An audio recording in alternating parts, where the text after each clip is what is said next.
All right, let's dive in. Today, we're going on a pretty incredible journey, tracking the evolution of, well, how we track our stuff. We're talking about the physical gear that makes the business world go round. And this isn't just a simple history lesson.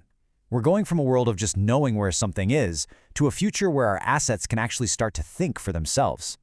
So let me start with a question for you. What do you think a laptop, a big delivery truck, and a massive factory robot all have in common? Well, sure, they're all tools, but they're also something much more specific, a critical piece of the business puzzle that falls under one very important accounting category. And that category is fixed assets.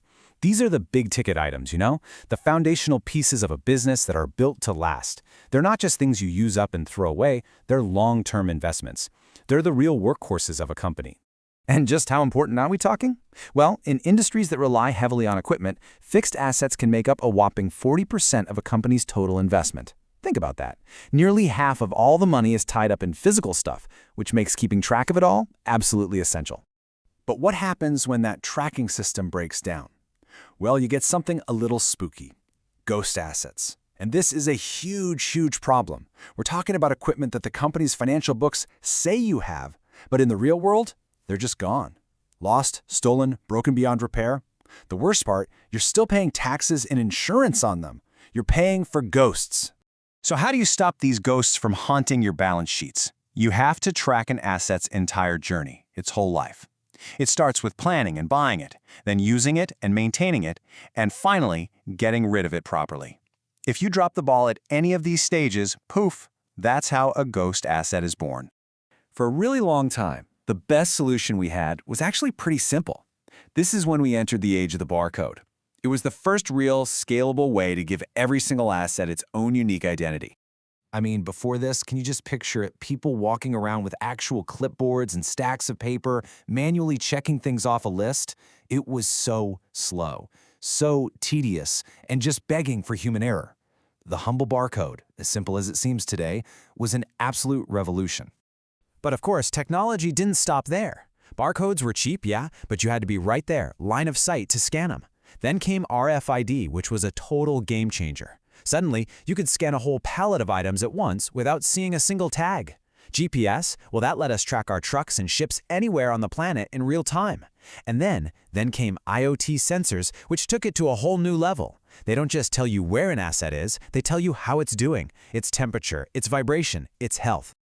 And all that data brings us to the most exciting part of this whole story, the shift into what we call the cognitive era. This is the moment we go from assets that just passively report information to assets that can actively start to think and even make their own decisions. This massive shift really starts with maintenance. The old way was what we call reactive. You just wait for something to break and then you scramble to fix it. It's expensive, it causes downtime, it's a mess. But the new way, powered by all that data from IoT sensors, is predictive. You can actually see a failure coming before it happens. And the reason this is catching on so fast? The money. We're not talking about saving a few bucks here. The data shows that being proactive is 3 to 9 times cheaper than waiting for something to break. That's not just a small improvement, it's a fundamental shift in how you run a business, freeing up cash for what's next. So how do we get even smarter than that? We build a digital twin. Okay, think of it like this. It's a perfect digital stunt double for your most important, most expensive machine.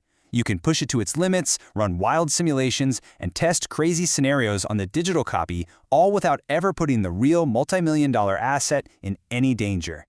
And this all leads to the final mind-bending leap, Agentic AI. This is not just a fancy alarm bell that tells you something's wrong. No, this is a cognitive engine. The AI can feel a potential problem coming, check the factory schedule, order the exact right part it needs, and schedule a repair person to install it, all without a single human having to do a thing. So, let's pull back for a second. What does all of this actually mean for the future of business, for the very idea of ownership? Because this mashup of technologies isn't just a small tweak, it's changing literally everything. And it's pointing to a whole new set of rules for how we'll operate by 2026 and beyond. The new playbook is all about thinking bigger. It means getting on board with global standards for managing assets strategically, not just day to day. It means using things like digital product passports to build a circular economy, giving real-time reports on energy use, and even, get this, exploring ways to turn physical assets into tradable digital tokens. Let's dig into that digital product passport idea for a second. Imagine if every product had its own birth certificate, its complete medical history, and its retirement plan, all bundled together digitally. That's what this is. It ensures that when a piece of gear reaches the end of its life, we know exactly how to recycle it, refurbish it, or repurpose it responsibly. So if there's one thing you take away from all this, it's that asset management has completely transformed. It's no longer the boring, backward-looking job of an accountant in a dusty office. It's now a forward-looking, high-stakes, strategic discipline that's at the very heart of creating value, managing risk, and frankly, being a good steward of our planet. Which leaves us with one final, fascinating, and kind of sci-fi question to think about. As the machines we own become more intelligent, becoming autonomous agents that can basically manage themselves, what happens to the job of the human manager?